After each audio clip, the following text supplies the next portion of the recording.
Celui qui m'a vu a vu le Père. Jean 14, 9. Ainsi, Christ est en Dieu et notre vie est en lui. Nous ne pouvons atteindre la source de cette vie cachée qu'à travers la mort à soi-même. C'est l'unique chemin pour la révélation de Christ, en qui est la vie. Le Saint-Esprit est l'esprit de la croix. C'est lui qui gouverna entièrement Christ et géra sa vie intérieure. Il se livra sans partage, sans réserve à Dieu. Il donna tout à Dieu.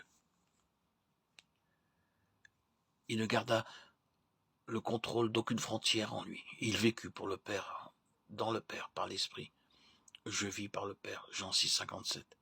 Et jamais Christ n'eut une seule pensée ou regard pour lui-même, en se tournant vers son âme pure, sainte et sans péché. Il vécut intérieurement séparé de lui-même en sa personne. C'est là la pensée de Dieu dans la croix, la signification profonde de vivre en Christ crucifié, en qui est la source de la vie et notre vie. En livrant son être tout entier et sa vie en offrande à Dieu, sur la croix, Christ donna à Dieu le fondement éternel de notre si grand salut. Christ recouvra tout dans la résurrection. Il apporta à Dieu pour l'homme une vie incorruptible, vainqueur de Satan et de la mort. Ainsi, de la croix jaillit la résurrection. La croix demeure au centre de tout le dessein de Dieu. Car le principe de la croix était dans le cœur de Dieu, avant que le monde fût, et ce fut en raison de ce principe qu'il mit Adam devant un choix par l'épreuve. Nous n'atteindrons la source de cette vie bénie que si, comme Christ, nous consentons de tout perdre en livrant cette vie fausse et séduite à la croix, pour recouvrer dans la résurrection les vraies valeurs, celles des richesses insondables et incompréhensibles de Christ. Atteindre la source de la vie demande notre jabok pour que cette vie naturelle soit mise de côté entièrement et que nous soyons sur la nouvelle base, celle de sa vie de résurrection par laquelle Christ se révèle en nous par le Saint-Esprit. Ainsi, cette vie cachée en Christ ne peut être atteinte sans passer par la mort. Elle est réservée à ceux qui, de tout leur cœur, ont accepté d'être brisés par la croix. Nous ne pouvons l'atteindre par nous-mêmes. Elle est pour Dieu en Christ, afin que nous le connaissions par une révélation intérieure croissante et dans une plénitude grandissante sous le ciel ouvert.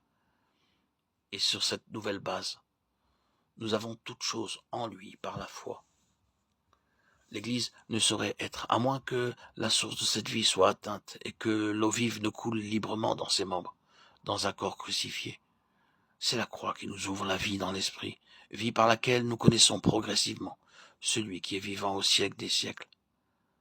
Nous entrons par sa vie qui nous instruit de lui, dans la compréhension du mystère caché de tout temps en Dieu, Christ en nous, béni éternellement. Colossiens 1, 27. Nous n'avons aucune faculté en nous qui nous permette d'accéder à cette connaissance, bien que nous puissions croire que nous sommes avancés dans ce domaine. Mais de suite Dieu nous arrête par cet absolu.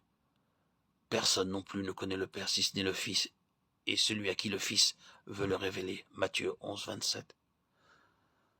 Toute connaissance vraie, vivante, transformatrice de Dieu est en Christ. Et ceci demande une œuvre telle que nous puissions témoigner. Il a plu à Dieu de révéler en moi son Fils. Galates 1, 15, 16.